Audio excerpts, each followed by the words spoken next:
Hello, welcome to CAT 109, the history, ethics, and politics of cannabis. Today we're going to be talking about an ancillary topic called the politics of pain, how the Sackler family created the opioid epidemic. So, before we get into the actual details of how the Sackler family influenced opioid epidemic, what we have to also think about is how does this relate to cannabis? Well, one of the major uses for cannabis, medical cannabis, is the use of cannabis to manage pain. It also helps manage people withdrawing from an opioid addiction and helps them manage their symptoms. So when we look at cannabis and how it's being examined now as an option to help people finish their their addiction and move on with their lives, we have to also look at how the politics of the government, the politics of business, all of these things come together, because ultimately these are the same forces that prevented the legalization of medical cannabis many years ago. So, in the past 20 years, opioid addiction has exploded into a national health crisis, causing the death in many people, and of course broken families. And worst yet, two of the music icons, Tom Petty and Prince, both died of opioid-related problems. So that is a very, very sad concept. Every day, more than 145 people in the United States die after overdosing on opioids. About 80% of those people who used heroin started with prescription opioids. So you would be given OxyContin for a bad back or after surgery, and you get addicted. So the question is, why has this happened now? Because we've had painkillers for decades. And we're going to talk about that. The Centers for Disease Control and Prevention estimate that the total economic burden of the prescription opioid misuse alone in the United States is $78.5 billion. That's billion with a B, kids. A year, including the cost of healthcare, lost productivity, addiction treatment, and the criminal justice system being involved. And that is a picture over there on the right of two people, presumably parents, who have been using heroin, and they are passed out. The girl doesn't look so good, but you will also notice there's a child in the back seat in a car seat. So just to kind of drive home how horrifying this is. In 2017, more than 47,000 Americans died as a result of an opioid overdose. And what we're looking at are three distinct categories. We have our prescription opioids, heroin, and then fentanyl, which is a synthetic opioid. And synthetic means that it's basically man-made. It's chemistry. The same year, an estimated 1.7 million people in the United States suffered from substance use disorders related to prescription opioid pain relievers, and 652,000 suffered from a heroin use disorder. So, when we're looking at this kind of a situation, we have to see that these heroin addicts, if 80% of them started on prescription meds, it's because heroin is actually cheaper than the prescriptions. So along these lines, you got to look at the numbers in context of the dates. All the way to the left of this chart is the year 1999, and it is just skyrocketing in less than 20 years. Roughly 21 to 29% of patients prescribed opioids for chronic pain misuse them. That's almost 1 in 5 and 1 in 4 and 1 in 3. So depending on, where you are, and the likelihood of your doctor prescribing these meds, there's a good chance that you could misuse them. Between 8 and 12% develop an opioid use disorder. So the DSM, which is the Diagnostic Standards Manual, says that drug addiction or any addiction is actually a use disorder.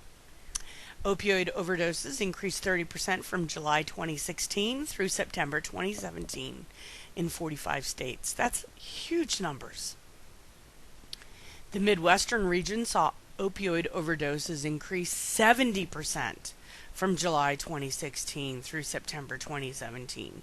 So overall, the numbers have skyrocketed. But you go to the Midwest, and it is an epidemic. It truly is. Overdoses by 70%. And opioid overdoses in large cities increased by 54% in 16 states. So if you think about the largest cities in the country, Los Angeles, San Francisco, New York, Chicago, Philadelphia, Houston, these cities are seeing a lot of overdoses. And again, it's not, going down to what we would call Skid Row back in the day. These are people who, had been in a car accident or hurt their body part engaging in some kind of a sport, and before you know it, they're addicted. So we're going to talk about why opioid-related death rates have soared. So the big question is, why did it get so bad so quickly? And ultimately, many have pointed to Purdue Pharma, which is a pharmaceutical company, and their aggressive marketing efforts that led doctors to believe that OxyContin was not addictive.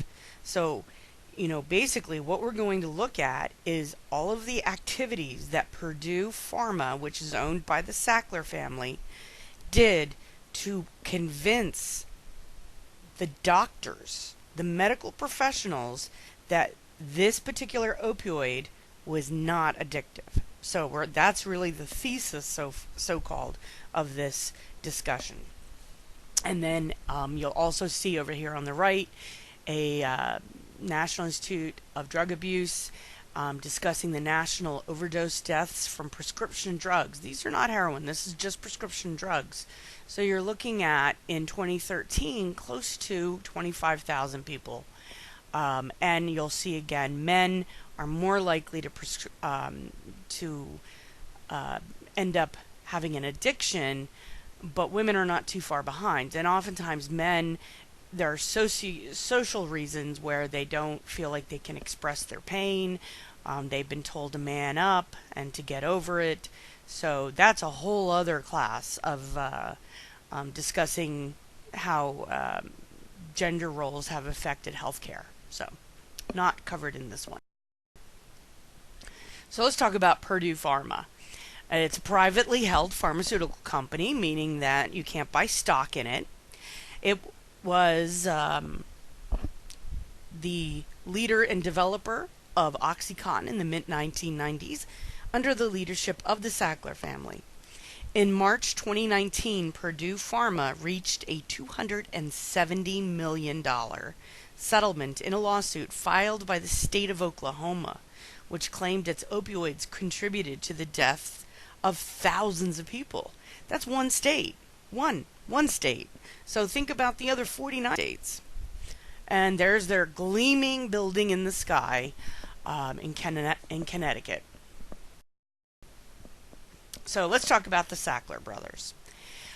Arthur, Raymond, and Mortimer Sackler were born and raised in Brooklyn, New York during the early 1900s and came of age during the Depression of the 20s and 30s. So, putting this in context, probably grew up poor, also grew up in a family that demanded they excel academically. So all three attended medical school and worked together at the Creedmoor Psychiatric Center in Queens. In 1942, to help pay for medical school, Arthur took a copywriter job at an advertising company that promoted medical supplies. So a copywriter is somebody who's writing the copy, the actual text in an advertisement. So whether it's a script or any kind of like slogan. That's what copywriters kind of do. He proved to be so good at this job that he eventually bought out the owner of the advertising company. So, he went to medical school, he became a doctor, and he started, this part-time job that he found that he was really, really good at. So he recognized that selling new drugs required that the doctors who write the prescription be seduced in addition to the patient. So all those ads you see on TV for pharmaceuticals, not only are they being directed at the consumer, but they also have to be directed towards doctors. And that's something that a lot of people don't necessarily realize, is how much marketing goes on directly to doctors. So let's talk about the Sackler family. In 1995, OxyContin, when it was released, was hailed as a medical revolution, a long-lasting narcotic that could help patients suffering from moderate to severe pain. The drug became a blockbuster and generated some $35 billion in revenue for Purdue. According to Forbes, the Sacklers are now one of America's richest families with a collective net worth of $13 billion. And the bulk of this money was accumulated only in the last few decades since OxyContin was released. So there are the brothers again, Mortimer, Raymond, and Arthur. And there's Mortimer Jr. with his wife, Jacqueline. So let's go back to the beginning. So in 1952, the Sackler Brothers, all working as doctors, Arthur continuing to own the advertising company, they also bought a small patent medicine company called Purdue Frederick, which was based out of Greenwich Village in New York City, and they made health products such as laxatives and earwax remover, the two most sexiest items in any pharmaceutical company. So the first thing they did to rebrand was change the name to Purdue Pharma. So they got rid of Frederick, tossed him to the wind. When selling new drugs, Arthur Sackler, and he's the guy who owns the advertising company, devised campaigns that appealed directly to doctors, splashing ads in medical journals and distributing literature to doctors' offices. So really, he was pioneering the idea of direct marketing to physicians. Seeing that physicians were most heavily influenced by their own peers, he enlisted prominent doctors to endorse his products and cited scientific studies, which, by the way, were often paid for by the pharmaceutical company themselves. So, we're beginning to look at how he's controlling the flow of information. I want to show you this ad over here on the right, and it is for a medication that he helped promote, Valium, which back in the 70s was the pill everybody had to have. This advertisement is directed towards a nice doctor, and it says, "Women dominate his universe." So his mom, his wife, his assistant, his nurse, all of these people, psychic tension can ruin his life. Meaning the tension all these women put on him. And it then goes into how Valium can help chill you out. And for those of you who may not know what Valium is, it is a benzodiazepine, which is basically a mild tranquilizer. So people who suffer from anxiety will often be prescribed something like Ativan or Xanax, or in this case, Valium. During the 60s, Arthur Sackler got very rich marketing these tranquilizers like Valium and Librium, and they're used to treat anxiety. So Sackler promoted Valium for such a wide range of uses. He included, if there was nothing wrong with the patient, you should still give it to them. And the quote from the literature he wrote was, "For this kind of patient, with no demonstrable pathology, meaning there's nothing wrong with them, consider the usefulness of Valium." Yeah. Roach, the maker of Valium, had conducted no studies of its addictive potential. By 1973, American doctors were writing more than 100 million tranquilizer prescriptions a year, and countless patients were being hooked on it. The Senate had to hold hearings, and Edward Kennedy, John F. Kennedy's brother, who was a senator at the time, called it a nightmare of dependence and addiction. And he should know, because he battled alcohol addiction his entire adult life.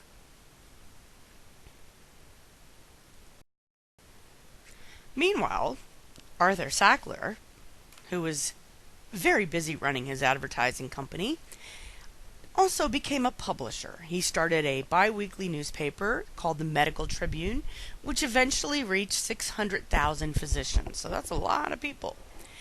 Now, when asked if there was a conflict of interest, he denied there was. He said his roles as the head of a pharmaceutical and advertising company and the publisher of a periodical for doctors was definitely not a conflict of interest because he said so. But in 1959, it emerged that a company he owned, MD Publications, had paid the chief of the antibiotics division of the FDA, the Federal Drug Administration, Henry Welch, nearly $300,000 in exchange for Welch's help in promoting certain drugs. Now remember, this is 1959. That $300,000, add a couple zeros to put it in today's money.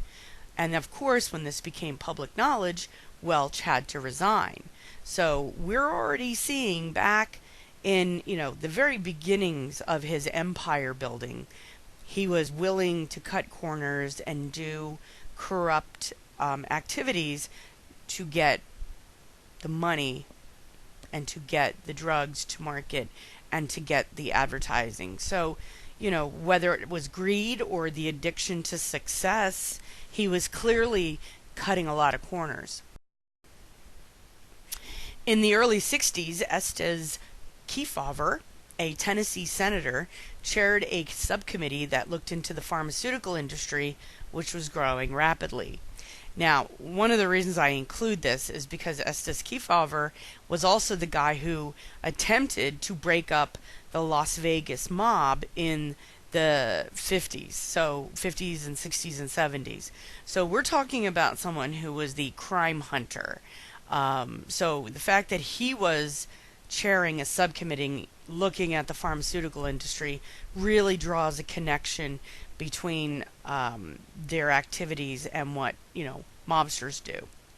So a memo prepared by Kefauver's staff noted, quote, "The Sackler Empire is a completely integrated operation in that it can devise a new drug in its drug development enterprise, have the drug clinically tested, and secure favorable reports on the drug from the various hospitals with which they have connections, conceive the advertising approach, and prepare the actual advertising copy with which to promote the drug, have the clinical articles as well as the advertising copy published in their own medical journals, and prepare and plan articles in newspapers and magazines."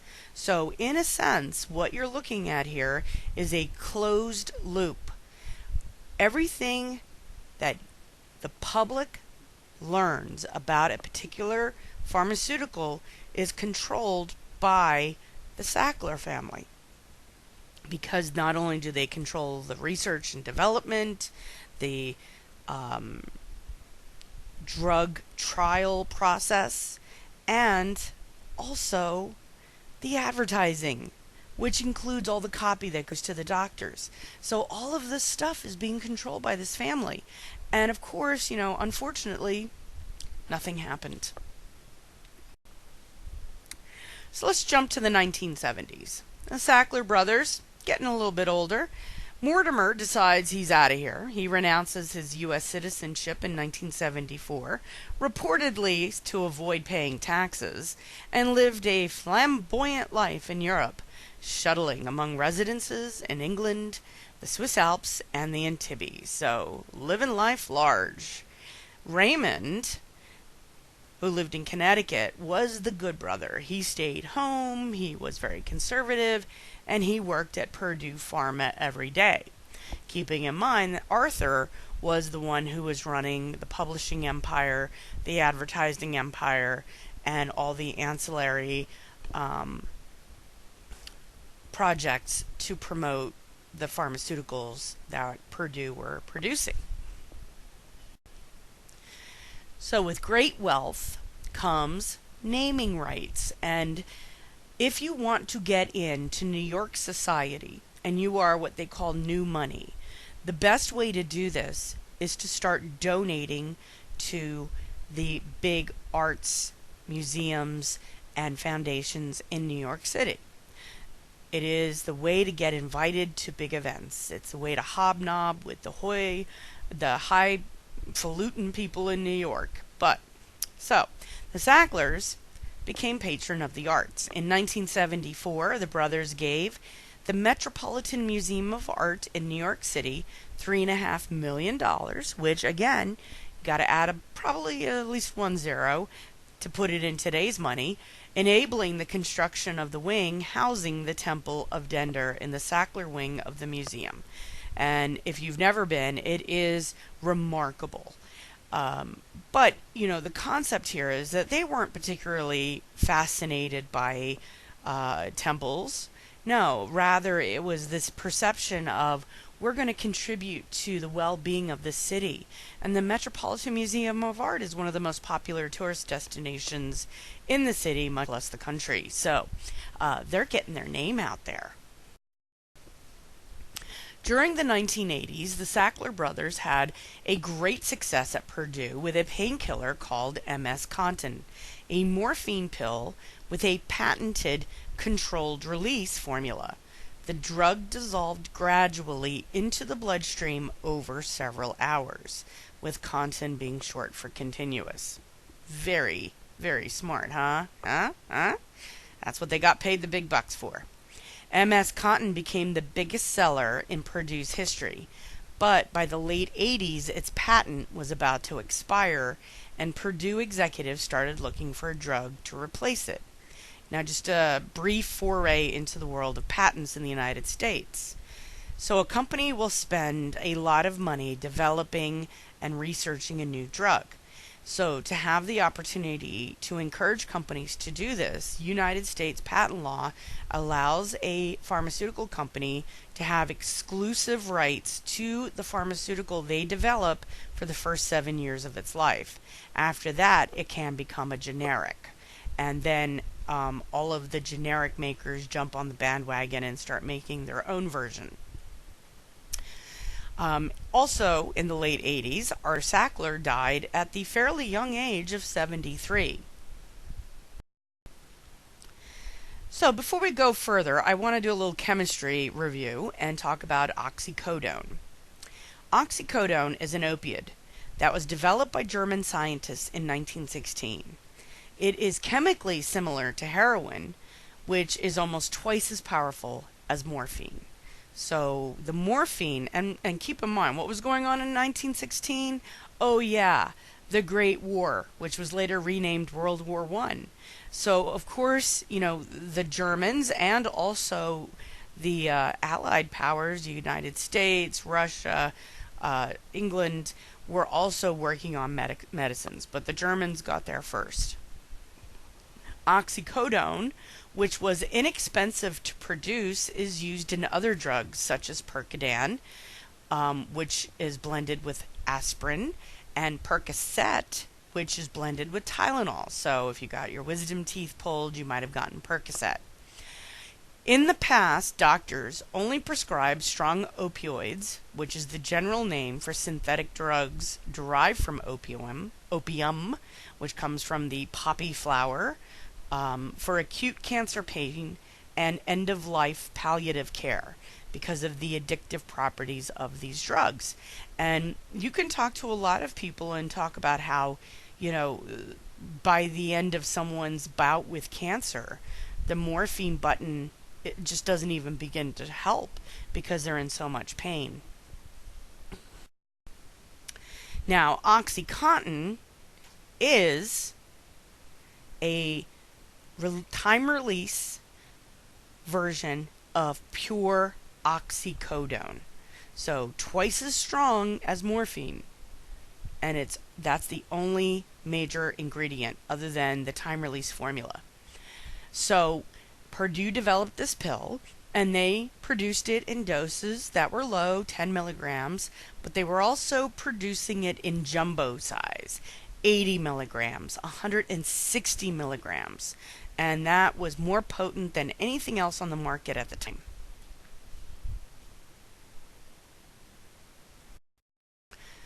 So, like any good company, before they released OxyContin, Purdue conducted focus groups with doctors and learned that the biggest negative that would prevent widespread use of the drug was the abuse potential of opioids. Because the reality is that the vast majority of doctors become doctors and go through the hell of college and medical school and residency and internship and everything they have to go through because they truly do want to help people. Purdue launched on OxyContin with a marketing campaign that attempted to counter this attitude and change the prescribing habits of doctors. What that really means is change how doctors perceived painkillers. Take out that idea that they're addictive. The company funded research and paid doctors to make the case that concerns about opioid addiction were overblown and that OxyContin could safely treat an ever-widening range of maladies. So you come up with this blockbuster drug. The best thing you can think of is how do you get it to the most consumers? Well, you then turn around and say, hey, this can be used for this problem and this problem and this problem and that problem. The world of pharmaceuticals is how can we take this drug and make the most money from it, So a company named IMS Health, which is still in business today, and it's now known as IQVIA or Equivia, is a company that sells data aggregation related to healthcare. Co-founded by Arthur Sackler, who was its silent partner to the end. So now we're even seeing that he is capturing the marketing material before it even becomes known to anyone else. IMS Health furnished its clients with a comprehensive information about the prescriptions that individual doctors wrote. They basically maintained a database of every prescription a doctor wrote. Where do they get the information? Well, the F.D.A.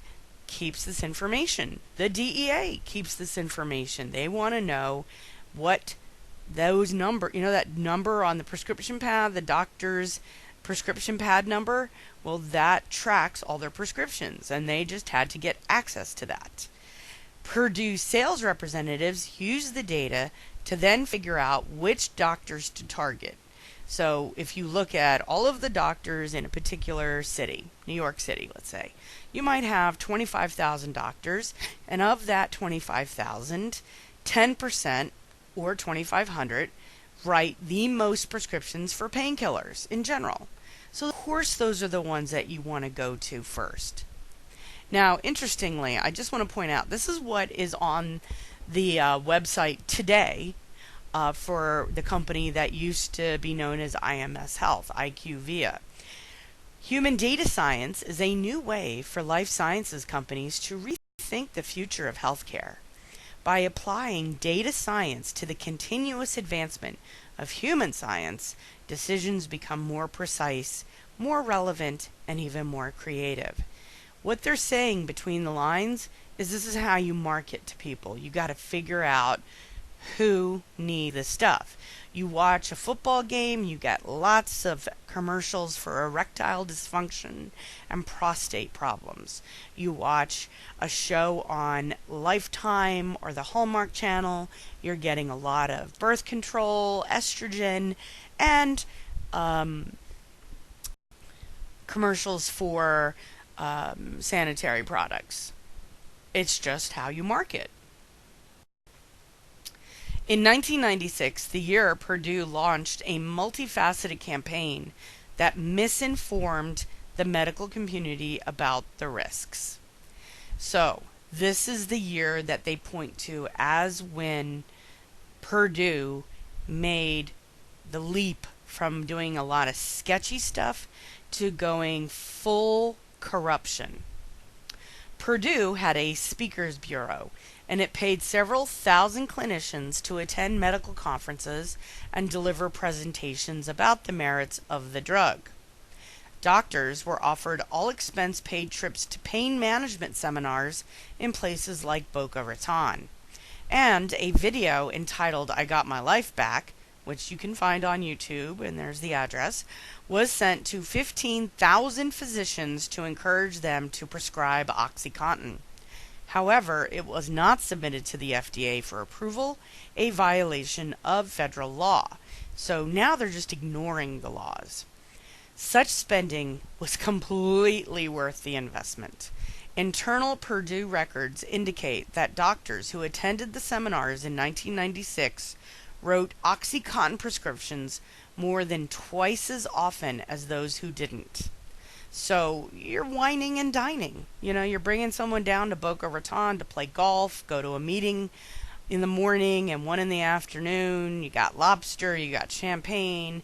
It's a dream come true for doctors.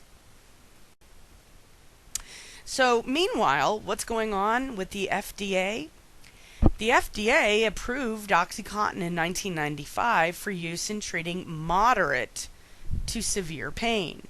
Purdue had conducted no clinical studies on how addictive or prone to abuse the drug might be. I wonder how they got that done. But the FDA, in an unusual step, approved a package insert for OxyContin, which announced that the drug was safer than rival painkillers because a patented delayed absorption mechanism is believed to reduce the abuse liability. Now, those package inserts, you may not have ever read them. They may go out in the trash along with the packaging. But doctors are briefed on these things because, again, they take a vow, an oath to not do harm. So, the FDA examiner who oversaw the process, now this is just a weird coincidence, however you might see it, Dr. Curtis Wright, he left the agency shortly afterward, and then within 2 years had taken a very well-paying job at Purdue. So they also now were controlling people in the government. You can see how the Sackler family is being identified as, the nuclear bomb that created the opioid epidemic because of all the shady stuff they were doing behind the scenes. So the other issue is what made OxyContin so special? Why was it such a blockbuster to begin with? Well, it was marketed as a 12-hour pain relief, meaning that a patient would take one pill in the morning and one pill at night, and that would manage their pain. Subsequently, many people who were not drug abusers and who took OxyContin exactly as their patients or as their doctors instructed them to began experiencing withdrawal symptoms. It can make you itch, it can make you nauseated, it gives you the shakes between doses. So, what started to become apparent is that this 12-hour pain relief did not last 12 hours. And because this 12-hour pain relief did not last 12 hours, patients were asking their doctors for more opioids because they started to experience excruciating pain. Purdue turned around and said, "The absolutely works for 12 hours. It absolutely does. What these patients are experiencing is something called pseudo-addiction." Ooh, what's that? That's a new term. Purdue explained pseudo-addiction seems similar to addiction, but is due to unrelieved pain. Misunderstanding of this phenomenon may lead the clinician to inappropriately stigmatize the patient with the label addict. Pseudo-addiction generally stopped once the pain was relieved, often through an increase in opioid dose. The main thing that separates pseudo-addiction from addiction is the motive behind the drug seeking. Now, this is according to Purdue.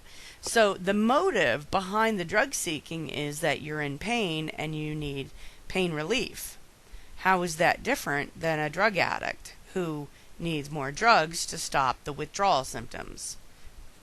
Clearly, you can see, hopefully, that they were just creating terms to mask the fact that this addiction started and was getting really bad. The marketing of OxyContin relied on the information loop.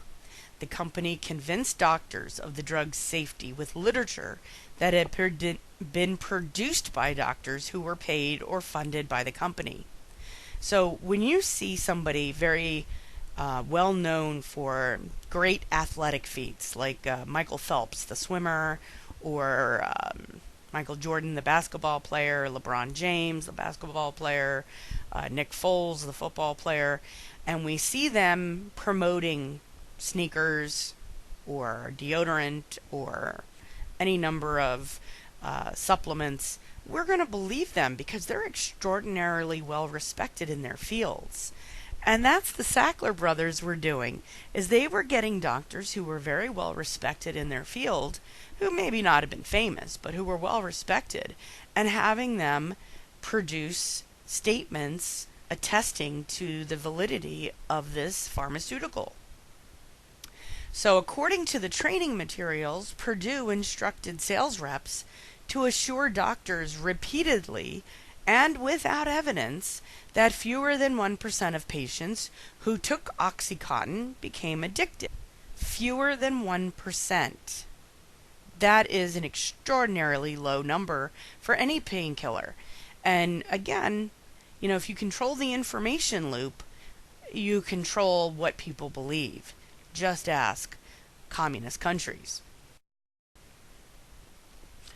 Almost immediately after OxyContin's release, there were signs that people were abusing it in rural areas like Maine and in the South in Appalachia. If you ground the pills up and snorted them or dissolved them in liquid and then injected them, you could bypass the time release mechanism and deliver a huge narcotic payload all at once, keeping in mind that oxycodone, which is the main ingredient of OxyContin, is twice as powerful as morphine. As more and more doctors prescribed OxyContin for an ever greater range of symptoms, some patients began selling their pills on the black market where the street price was $1 a milligram. So think of those 160 milligram jumbo pills. That's a party in a pill. So, people were all about getting this stuff. And this little graphic here shows how many deaths were occurring, overdoses from pharmaceutical drug overdoses and opioid of all kinds, fentanyl, which really wasn't popular at that point yet, but also heroin. And you'll see there are communities that were just wiped out. Within 5 years of its introduction, OxyContin was generating $1 billion a year. In 2001, Purdue Pharma paid $40 million in bonuses to its sales force. That's to the pharmaceutical salespeople who went around to the doctors' offices. So that, again, will tell you how important it was to get the doctors on board.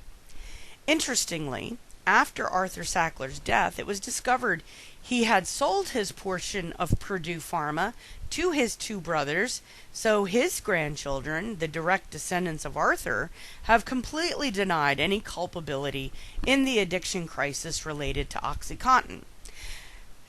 They forget the fact that he was also responsible for creating the disinformation loop that allowed marketing and advertising to determine efficacy of drugs.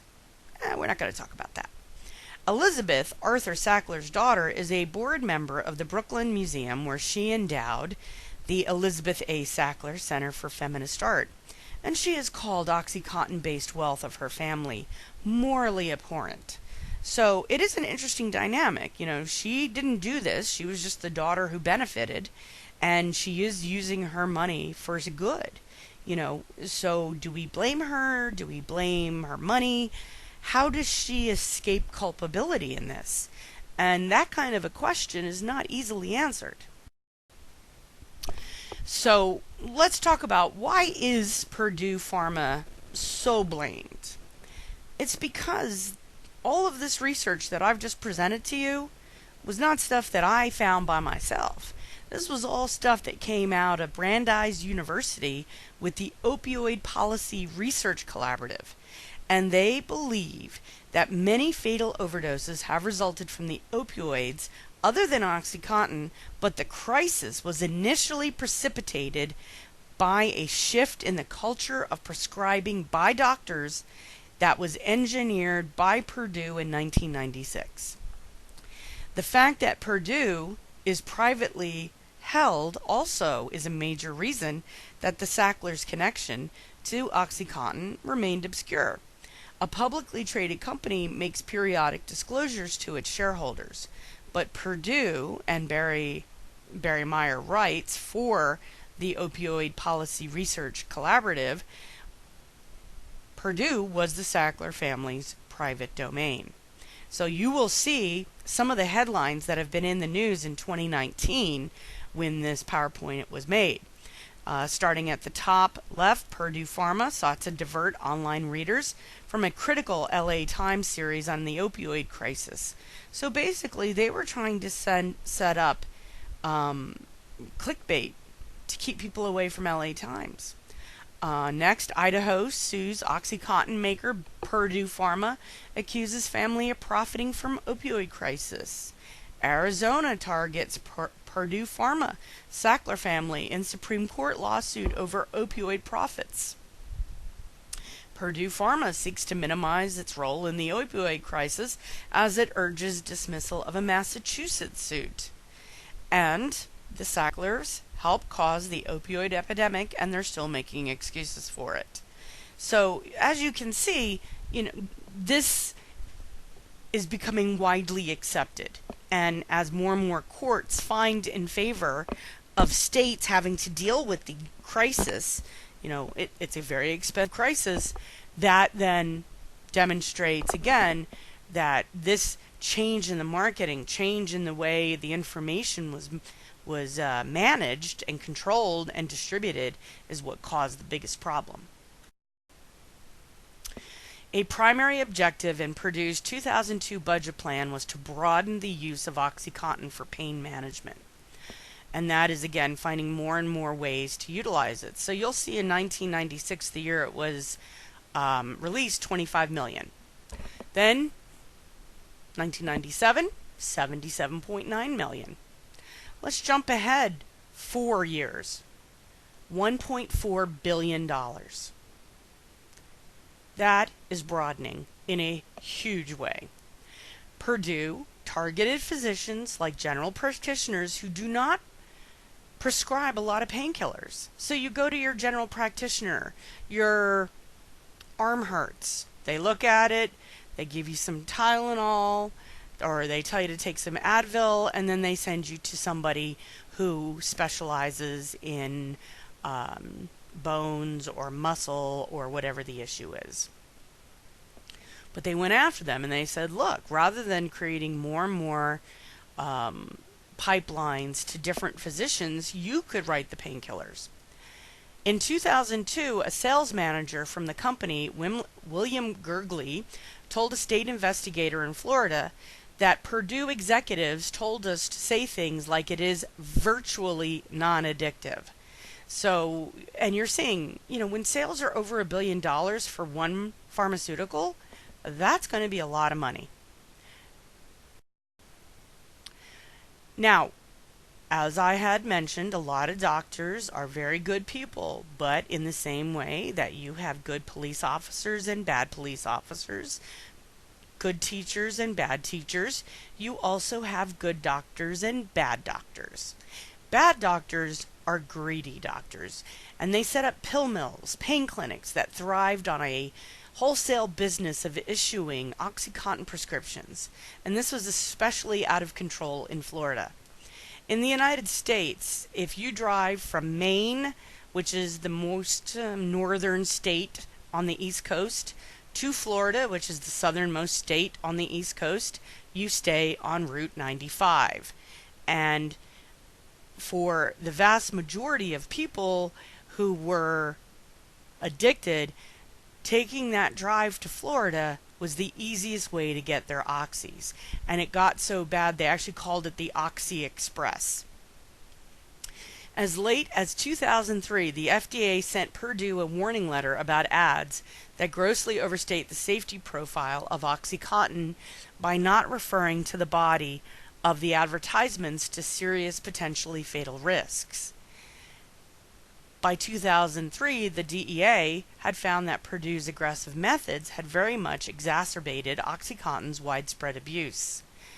Rogelio Guevara, a senior official at the DEA, concluded that Purdue had deliberately minimized the risks associated with the drug. So over here on the right, what you'll see here is a South Florida pain clinic. You'll see it says walk-ins welcome, and they have a line. And some of the people are on canes, some of them are older, some of them are younger, but it was basically a cash business. You walk in with $200 or whatever they were charging.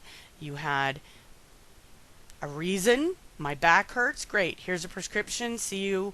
And you get 4, 6 refills. And for somebody who lives, for example, in Pennsylvania or New Jersey, it's a 17, 18-hour drive down to the middle of Florida. So you could easily do that on the weekend, get hundreds of pills, and then, through paying cash, because we're not using insurance, come home, either use those meds for yourself, or, even more importantly, sell them for $1 a milligram. So this is an advertisement that was available in the early 2000s, and it said Wellness and Pain Center Broward, which is a county in Florida, and it says we are still open, meaning, okay, yeah, we know we're getting shut down, but we're still open. And one of my favorite things is not only do they manage pain, but they can also give you therapy. Purdue Pharma continues to shift the blame to drug abusers, creating a public service announcement that showed a teenager raiding his parents' medicine cabinet. And you may have seen that on American TV. It was Purdue's position that OxyContin overdoses were a matter of individual responsibility, personal failing, in other words, rather than the drug's addictive properties.